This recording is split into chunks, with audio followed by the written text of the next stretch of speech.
নমস্কার দর্শক বন্ধুরা, রাখির রান্নাঘরে আপনাদের স্বাগত জানাই। আজকে নিয়ে চলে এসেছি নতুন আলুর দম। নতুন আলুর দম করতে আমার কি কি উপকরণ লাগছে, নিরামিষি রান্না এটা। প্রথমেই বড় দুটো আলু আমি এখানে রেখেছি, আলু ডুমো করে কেটে নিয়েছি, টমেটো পিউরি করে নিয়েছি। আর এখানে লাগছে 1.5 চামচ আদা বাটা, কাশ্মীরি লঙ্কার গুঁড়ো 1 চামচ, পরিমাণ মতন লবণ, 1 চামচ হলুদ, 1 চামচ ধনের গুঁড়ো, 1/2 চামচ গরম মশলার গুঁড়ো, আর স্বাদ মতো চিনি আর হিং। এই উপকরণ দিয়ে আমার আজকে রান্নাটি হয়ে যাবে। তো দেখতে থাকুন আমি কিভাবে আলুর দমটি বানাই। আমি দেখুন তেলটা আমার গরম হয়ে গেছে, আমি আলুগুলো একটু ফ্রাই করব, হালকা করে আলুগুলো একটু ভেজে নেব। আমার আলুটা ভাজা ভাজা হয়ে গেছে, এবারে আমি আলুটা তুলে নেব।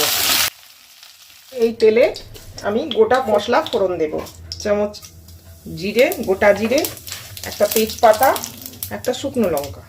মশলাটা ভাজা ভাজা হোক, মশলাটা ভাজা ভাজা হয়ে গেছে।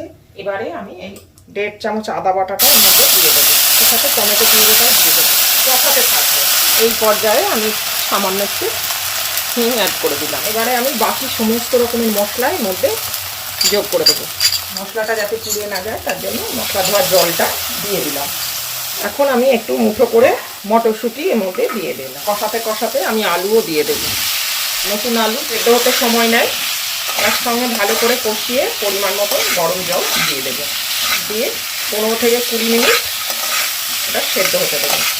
এটা খুব ভালো করে কষাতে হবে বন্ধুরা, যতক্ষণ না মশলা কষে তেল ছেড়ে আসে, কাঁচা গন্ধটা চলে যাবে। নিরামিষে আলুর দম আপনারা লুচি, রুটি, পরোটা সবের সাথে খুব ভালোভাবে খেতে পারবেন। এই পর্যায়ে আমি একটু মিষ্টি দেবো, এটা অপশনাল, কিন্তু আমি একটু মিষ্টি দেবো। নিরামিষি যেহেতু রান্না, একটু মিষ্টি ভালো লাগে, মিষ্টি মিষ্টি খেতে ভালোও লাগে। আমার এই রান্নাটি যদি আপনাদের ভালো লেগে থাকে তাহলে আমার চ্যানেলটিকে সাবস্ক্রাইব করে আমার পাশে থাকার অনুরোধ রইল। বেল আইকনটি টিপে দেবেন যাতে করে আমি নতুন রান্নার কোনো ভিডিও দিলে নোটিফিকেশান সবার আগে আপনাদের কাছেই পৌঁছে যায়।